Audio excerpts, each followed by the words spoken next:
Les rapports avec Rome, en fait, sont... Le mot constant n'est pas tout à fait juste, mais dans le sens où ils n'ont jamais été interrompus, ils n'ont jamais été surtout rompus, mais avec une fréquence variable, une intensité aussi variable. Mais on peut dire que depuis l'an 2000, il y a des contacts avec Rome. C'est Rome qui a commencé, qui a demandé ces contacts avec l'intention d'arriver à régulariser la situation de la fraternité. Il y a eu des hauts et des bas, comme je dis. À partir du cardinal Castrillon Hoyos, donc c'est l'an 2000, ces contacts, pour un temps, ont été assez soutenus. Après qu'on a bien établi nos fameux préalables, il y a eu un temps disons, je ne veux pas dire suspendu, de suspense dans ce sens-là, mais presque. En 2005, il y a eu encore un contact. Et après 2009, c'est-à-dire au moment du retrait, enfin ce que nous appelons nous du retrait des excommunications, ou disons de la correction de ce fameux décret d'excommunication, il y a eu des relations plus suivies, surtout avec les discussions doctrinales, qui étaient aussi demandées par les deux côtés, qui ont duré un peu plus de 2 ans. Ensuite, il y a eu on pourrait dire une nouvelle phase, cette fois-ci autour d'une proposition de solution qui était double. Il y avait une déclaration doctrinale, il y avait aussi une situation canonique. Ça dure à peu près une année et elle n'a pas abouti non plus. Ensuite, pendant 2 ans, ces relations ont été espacées pour recommencer, je pense qu'on peut dire, avec le retour de Monseigneur Pozzo à Ecclesia Dei.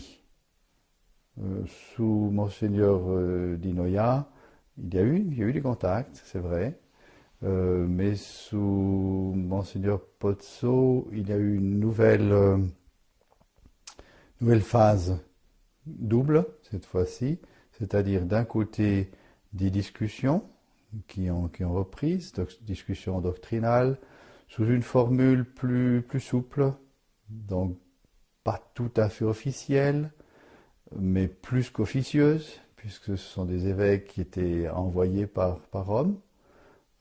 Ces discussions continuent. J'estime cela vaut la peine. Et en même temps, sur un autre niveau, on peut dire un peu en parallèle, il y a eu au mois de juillet une nouvelle proposition, une invitation à réfléchir pour voir comment nous pourrions arriver à cette fameuse régularisation canonique. Et là aussi, ces discussions, ces réflexions vont leur chemin. Il n'y a pas de précipitation, c'est certain. Est-ce qu'on avance vraiment? Je pense que oui. Je pense que oui, mais c'est très certainement lent. Nous avons voulu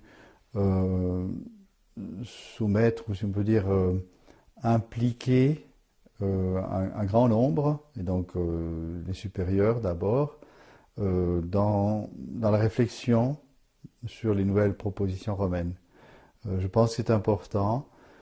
Nous avons appris certaines leçons de l'époque 2011, donc la première, qui avait causé, certes, certaines frictions à l'intérieur de la fraternité. Et je pense que l'une des raisons était un manque de communication. C'était une période un peu difficile. Donc cette fois-ci, nous avons choisi un autre chemin. pour aborder ces questions qui demandent beaucoup de réflexion, hein.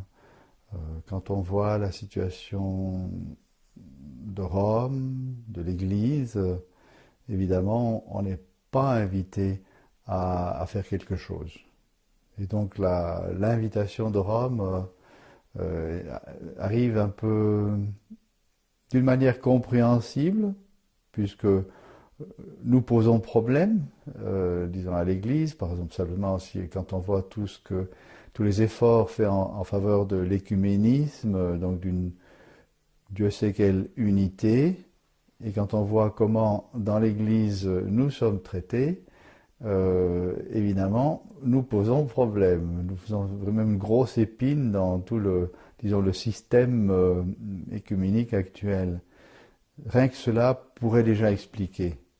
Je ne pense qu'il n'y a pas que cela, mais en tout cas, donc, il y a un mouvement de Rome qui essaye, sans ici directement considérer les motifs, de régler ce problème. Et d'autre part, nous constatons la situation assez, pas seulement assez, très dramatique de l'Église, où il n'y a vraiment pas grand-chose qui nous invite à aller de l'avant. Donc il faut une réflexion approfondie, et cela ne se fait pas tout seul. Il y a besoin de plusieurs yeux pour bien réfléchir, aborder toutes les tenants aboutissants de ces questions. C'est pour ça que nous avons donc demandé à tous les supérieurs leur réflexion sur cette matière.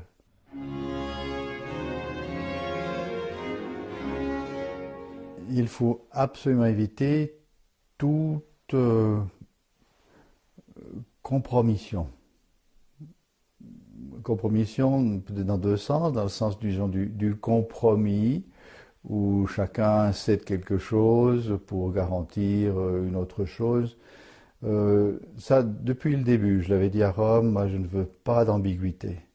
Si vous arrivez à un consensus sur un texte que chaque partie comprend d'une manière différente, c'est garantir un fracas peu de temps après. Et donc, il faut absolument éviter ça. Il est presque évident au départ que dans la situation actuelle, vu les divergences, le texte aura cette tendance à l'ambiguïté. Et nous n'en voulons pas. Évidemment, ça nous rend rigides, si on peut dire, en tout cas assez rigides, et ça rend la chose plus difficile, mais il n'y a pas pour nous de solution facile. Disons, on peut dire en théorie oui, ben c'est la solution de la vérité. Il faut que la vérité soit pleine et entière. Ça c'est, disons, la première approche, et j'ai tenu à le dire à Rome. Déjà du premier texte, je disais il est ambigu, ça ne marchera pas, nous n'en voulons pas. C'est dans le premier texte de 2011.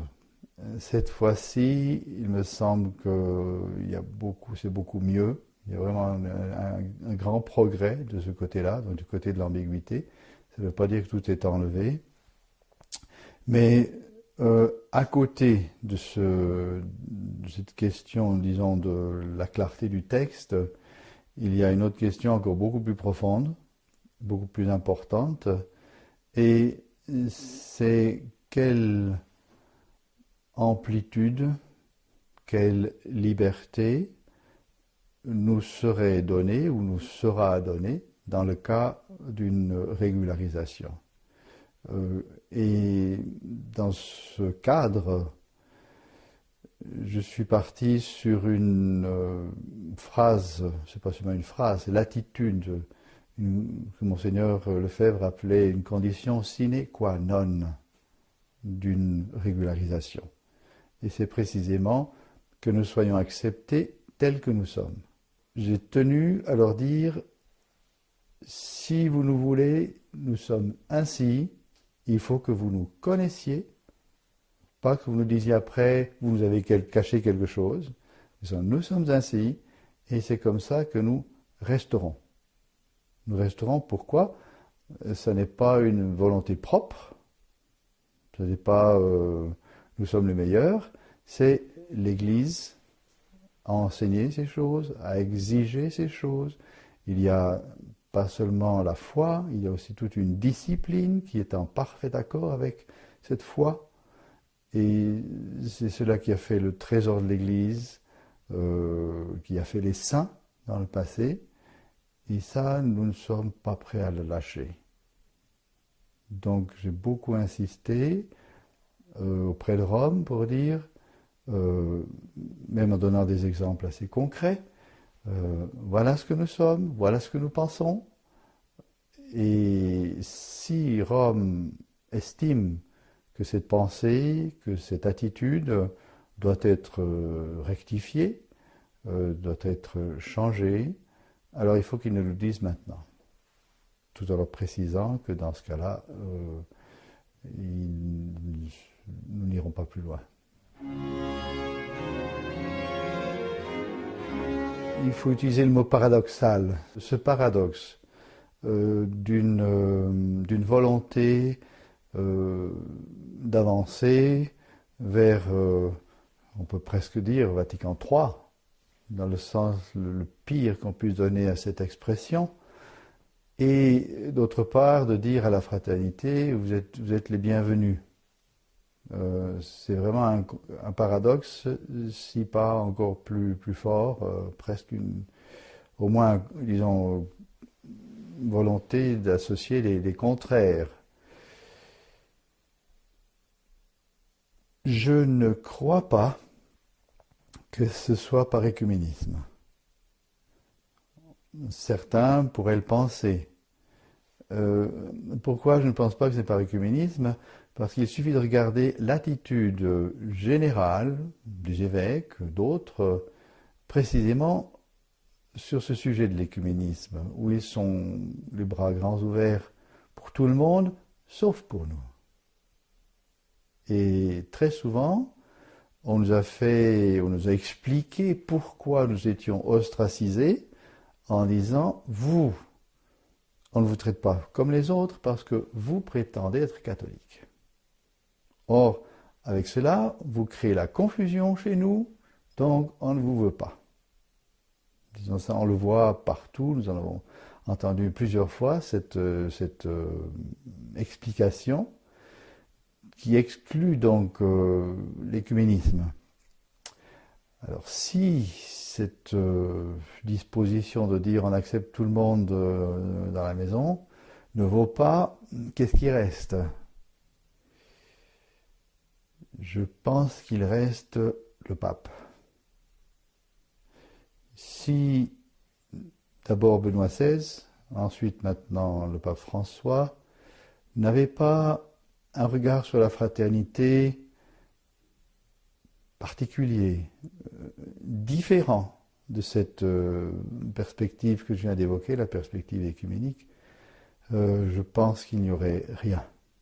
Même plutôt qu'on serait déjà de nouveau sous les peines, les censures, d'excommunication, de déclaration de schisme, et enfin toute cette ligne de volonté d'éliminer un groupe gênant. Et alors pourquoi un Benoît XVI, pourquoi maintenant un pape François sont tellement bienveillants envers la fraternité? Je pense que l'un et l'autre n'ont pas non plus nécessairement la même perspective. Chez Benoît XVI, je pense que c'était son côté conservateur, son amour pour l'ancienne liturgie, son respect pour la discipline antérieure dans l'Église. J'ai pu constater que beaucoup, je dis bien beaucoup, de prêtres, même des fois de groupements, qui avaient des problèmes avec les modernes et les modernistes dans l'Église et qui avaient fait recours à lui lorsqu'il était encore cardinal, ont trouvé chez d'abord le cardinal Ratzinger, ensuite le pape Benoît XVI, un regard bienveillant, une volonté de protection ou au moins de les aider autant qu'ils pouvaient. Chez le pape François, on ne voit pas ni cet attachement à la liturgie, ni à la discipline ancienne, on pourrait dire même bien au contraire, avec beaucoup d'affirmations contraires, ce qui rend encore plus difficile, plus compliqué la compréhension de cette bienveillance. Et cependant, je pense qu'il y a quand même plusieurs explications possibles. J'avoue que je n'ai pas le dernier mot. Une des explications est la perspective du pape François sur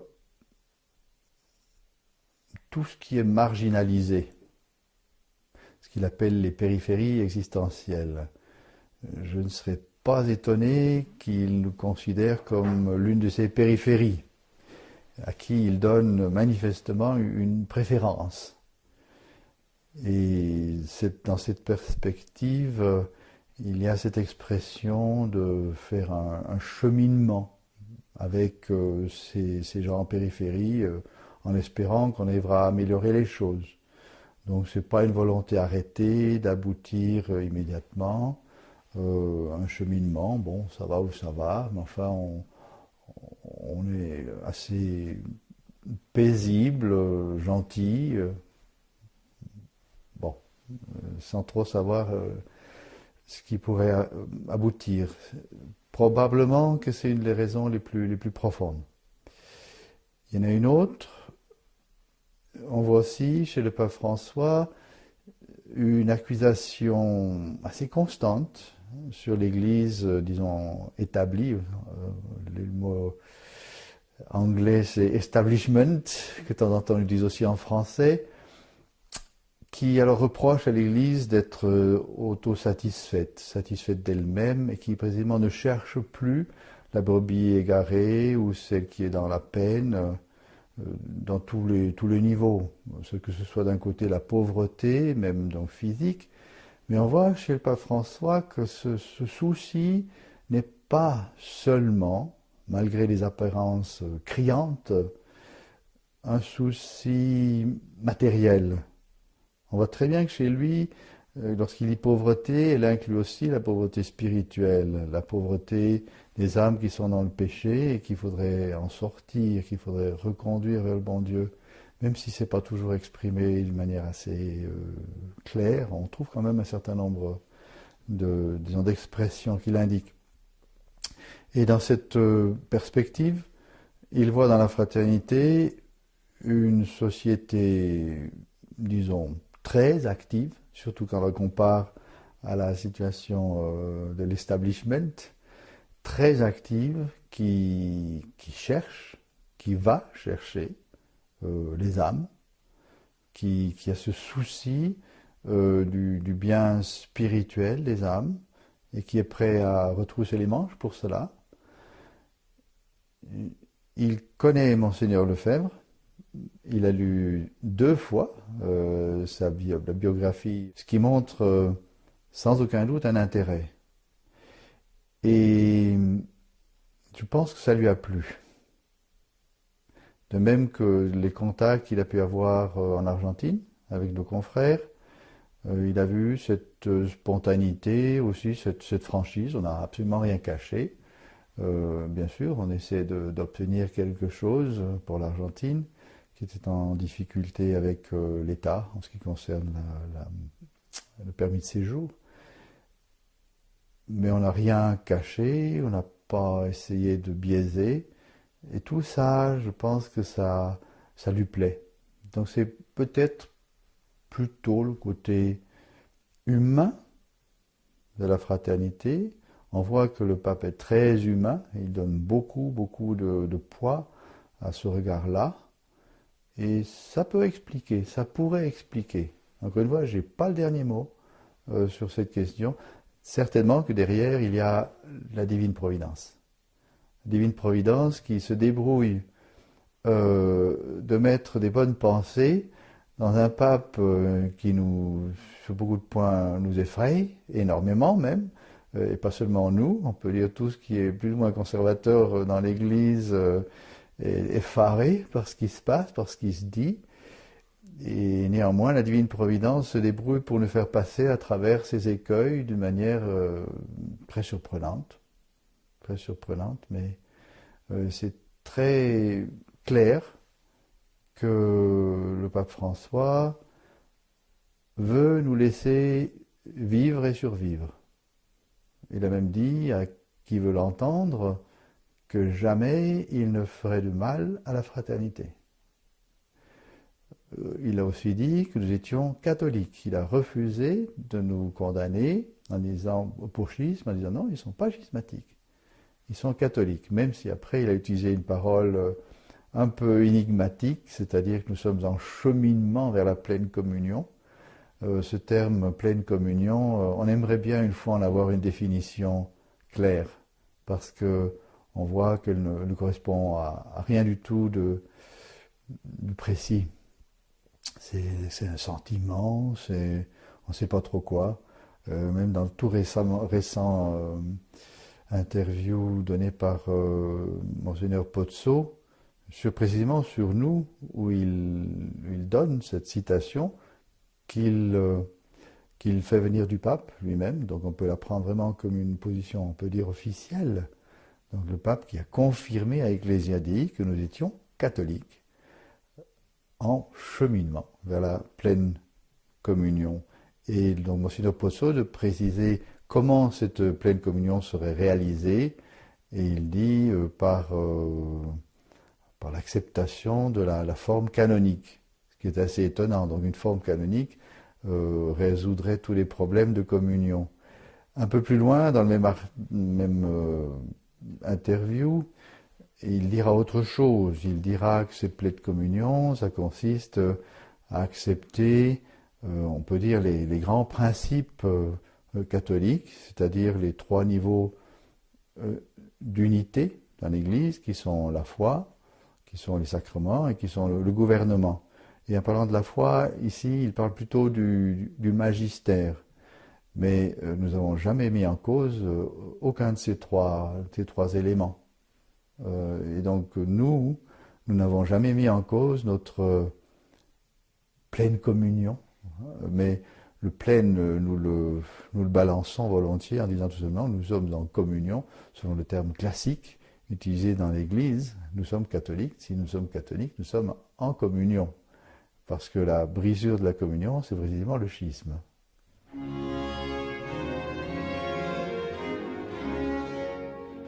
Si l'on considère le droit de l'Église,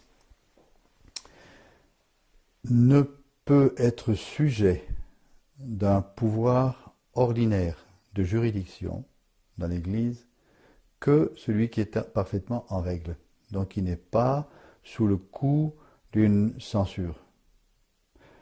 Rome a toujours dit, maintenu, que nos prêtres étaient sous la censure de la suspense, parce qu'ils ne sont pas incardinés. Nous disons bien sûr qu'ils sont incardinés dans la fraternité, injustement ou invalidement supprimés à l'époque, par non-respect des propres lois de l'Église.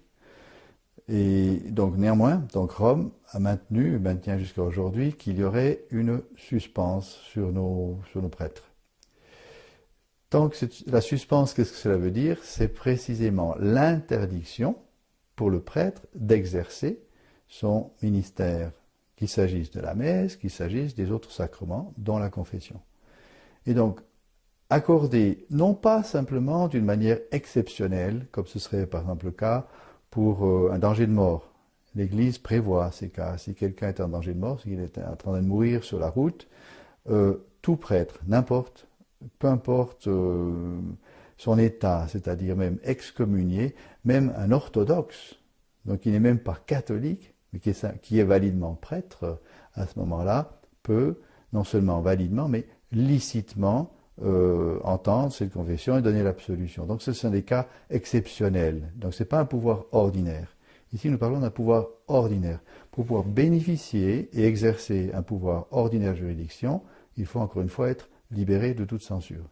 Et donc du moment que le pape déclare qu'il nous donne ce pouvoir ordinaire, il implique par lui-même l'effacement ou la suppression de la censure.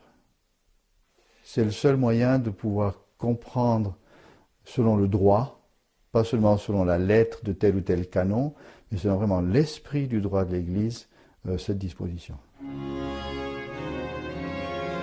Ces visites ont été très intéressantes. Par un certain nombre chez nous, ils ont été reçus avec passablement de méfiance. Que viennent faire ces évêques chez nous?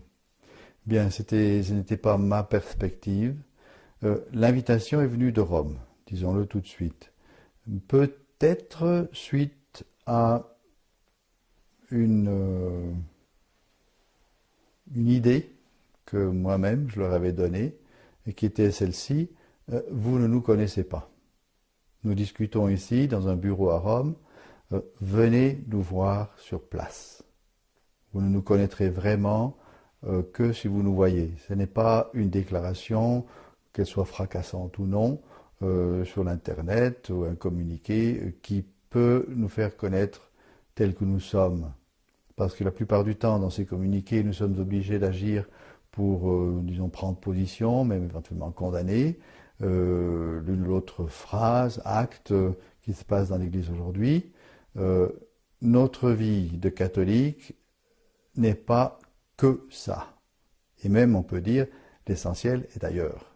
L'essentiel, elle est dans le vivre notre catholicité, notre catholicisme, en suivant les commandements de Dieu, en veillant à nous sanctifier, en évitant le péché, et vivre selon toute la discipline de l'Église.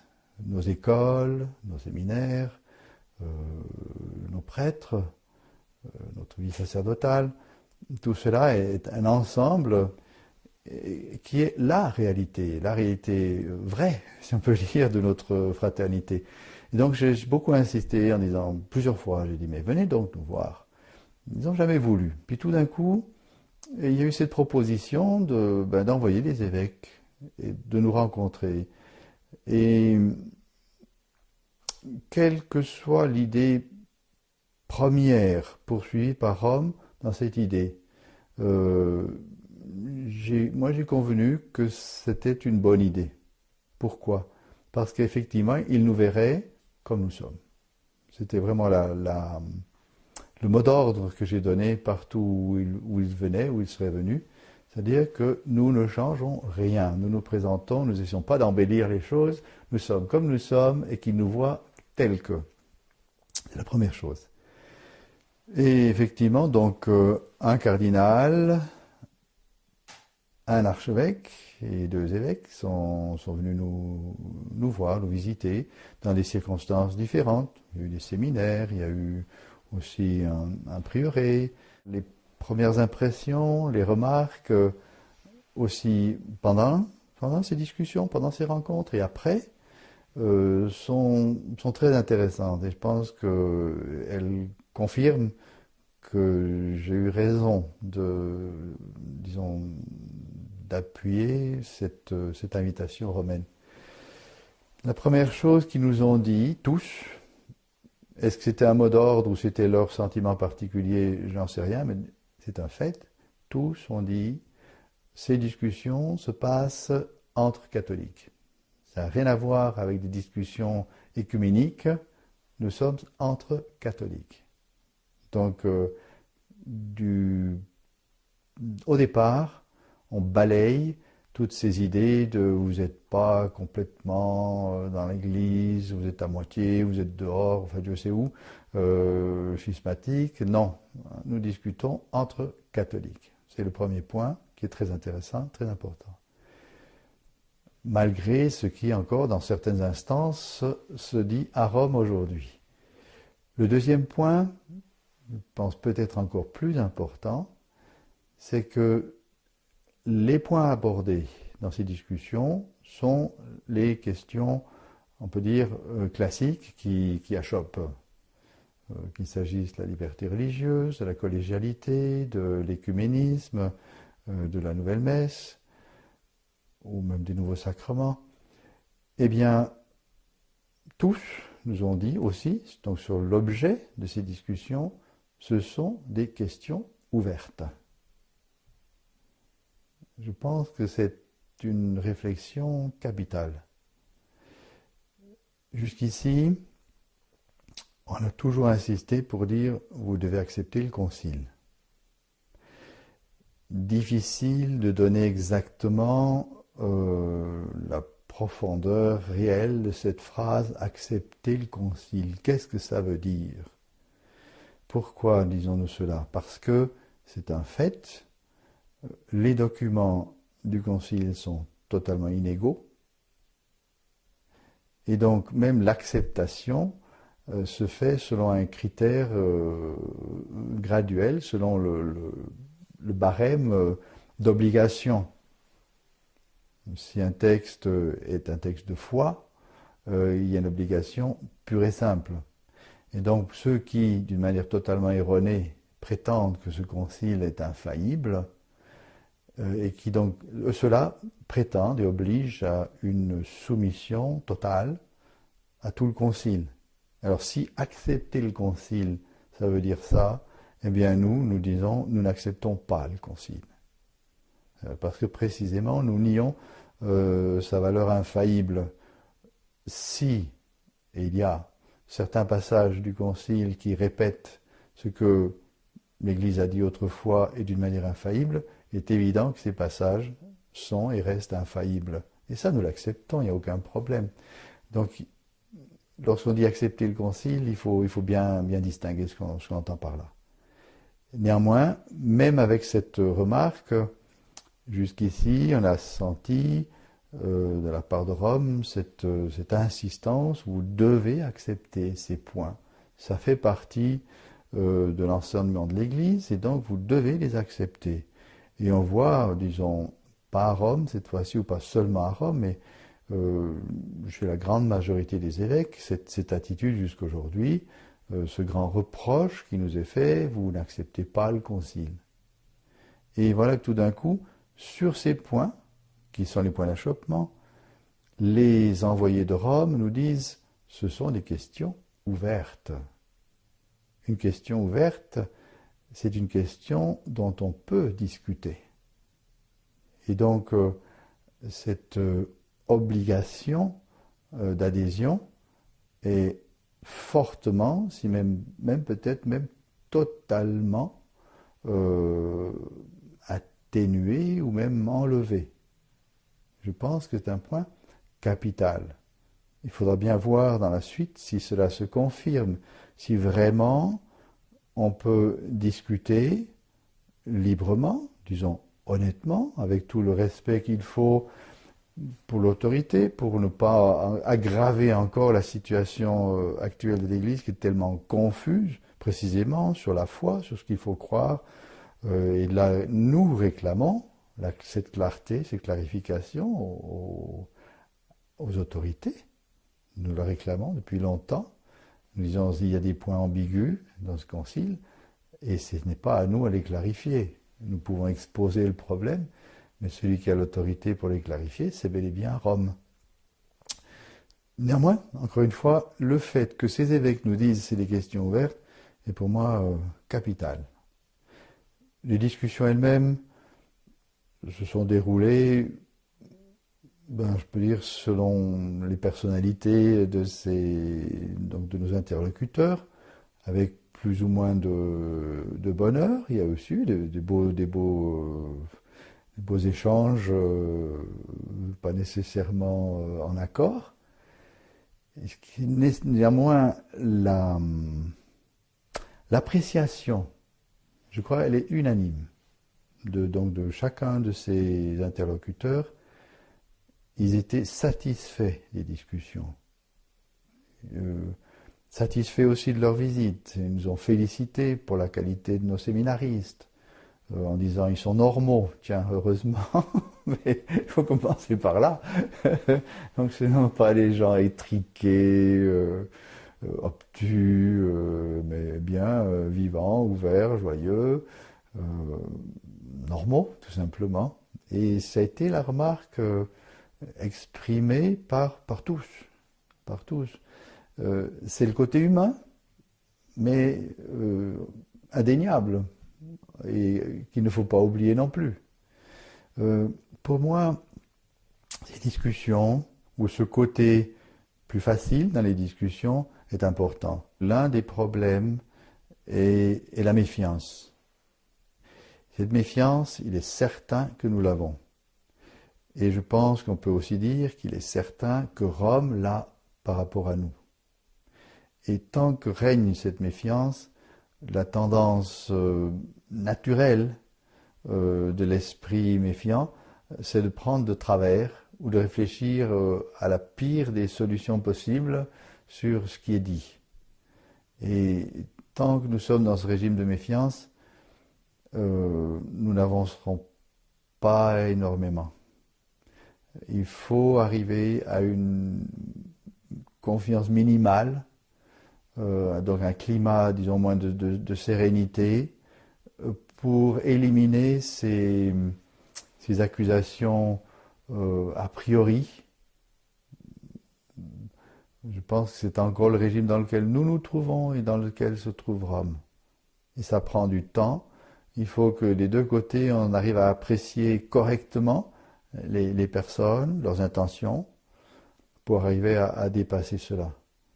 Je pense que ça prendra du temps, ça demande aussi des actes où se manifeste une bonne volonté, et non pas celle, par exemple, de nous détruire. C'est toujours un peu, disons, cette idée-là qui est chez nous.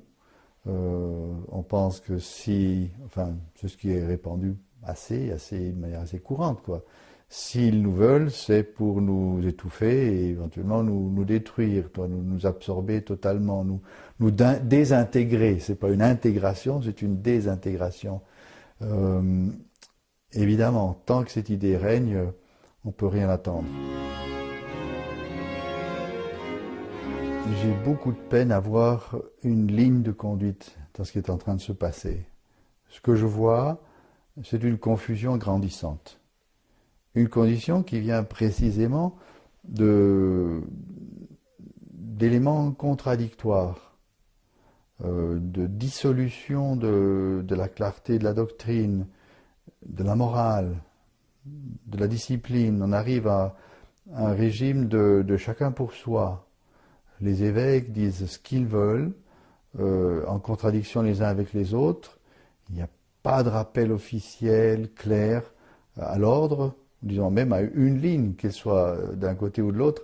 Il y a encore quelques années, il y avait une ligne, c'était la ligne moderniste. C'était ce fameux esprit Vatican II. Aujourd'hui, on voit un profond désaccord entre les évêques et jusqu'à Rome sur ces questions. Et donc, quelle ligne va triompher, quelle ligne va s'imposer? Pour l'instant, je ne le vois pas. On peut, évidemment, évoquer, s'appuyer sur certaines réflexions, sur certains indices, en disant, par exemple, il est manifeste que plus on avance, plus les modernistes s'affaiblissent ou sont affaiblis. Il manque de gens, il manque de vocations. C'est une église qui dépérit. Et c'est vrai. De l'autre côté, on voit aussi, parmi les jeunes, un certain nombre, difficile à évaluer correctement, mais suffisamment existant pour qu'on puisse le constater, de jeunes qui veulent une église beaucoup plus sérieuse. Et à tous les niveaux. En particulier au niveau de la doctrine, des jeunes, des séminaristes qui veulent Saint Thomas, qui veulent ce retour à une philosophie saine, à une théologie aussi claire, saine, scolastique, celle de Saint Thomas. On voit parmi ces jeunes aussi ce désir d'une liturgie, je ne vais pas appeler ça renouvelée, c'est le retour à la liturgie traditionnelle. Et ce nombre semble être impressionnant, pour nous difficile à estimer, mais quand on entend les voix de prêtres qui s'occupent de ces jeunes dans les séminaires modernes, on arrive jusqu'à nous dire que le 50% en France, en Angleterre, des nouveaux séminaristes aspirent à la messe traditionnelle. Ce qui semble beaucoup, j'espère que c'est vrai. Néanmoins, on voit très très bien cette ligne-là. C'est une ligne qui monte, Et on voit à travers les années que cette tendance augmente. Juste, par exemple, depuis l'année passée, dans tout le problème du synode sur le mariage, sur la famille catholique, on a vu une opposition plus marquée qu'autrefois entre les deux camps. Et je pense que ça vient de cela, ça vient d'un renforcement des conservateurs, dont le nombre, ou en tout cas, disons, l'intensité grandit, aucun doute. Et de l'autre côté, la majorité, qui est encore clairement dominante, qui perd de la force, qui n'arrive plus à s'imposer, disons, au moins à tout imposer comme autrefois. Et donc, ces deux lignes existent. Pour nous, donc, notre avenir dans cette situation, donc tout d'abord, il faut maintenir confusion, qui va gagner, on n'en sait rien, ce qui rend pour moi, disons, nos relations avec Rome extrêmement difficiles, parce que nous parlons avec un interlocuteur sans jamais savoir si le lendemain, le texte sur lequel nous arrivons, après moult discussions, à nous mettre d'accord, sera effectivement le texte définitif. Nous avons pu le constater en 2012, comment un texte a été ensuite corrigé, modifié par une interférence de, disons, appelons ça d'une autorité plus haute, mais qui n'était pas celle du pape. Là aussi, qui gouverne l'Église? Je dirais que ce serait une très intéressante question qui reste sans réponse. Ce sont des forces indéterminées. Beaucoup de choses. Tout d'abord, le salut. Le salut pour nous, pour chacune des âmes qui viennent vers la fraternité, qui veulent se confier à elle, de ces prêtres. Donc la fidélité pour la fraternité, fidélité à l'Église, fidélité à tout ce trésor de l'Église qui, Dieu sait pourquoi et Dieu sait comment, se retrouve dans nos mains, un patrimoine extraordinaire qui est le trésor de l'Église, qui ne nous appartient pas et dont nous n'avons qu'un seul désir, c'est qu'il retrouve sa place vraie dans l'Église. Le triomphe de la Sainte Vierge, elle l'a annoncé, je dirais, il se fait attendre, on est même peut-être un peu impatient, surtout à voir tout ce qui se passe, qui semble en contradiction, mais ce n'est pas une contradiction, c'est tout simplement un développement que le bon Dieu permet, un jeu effrayant, terrible, entre ce manque de correspondance de la liberté humaine, même des chrétiens, à ce que demande le ciel, cette volonté à Fatima du ciel, c'est-à-dire du bon Dieu, d'introduire la dévotion au cœur immaculé de Marie dans les cœurs des chrétiens, et qui a tellement de peine à s'imposer, c'est pourtant pas si difficile, c'est pourtant tellement beau, tellement consolant, mais on voit ce grand combat entre le démon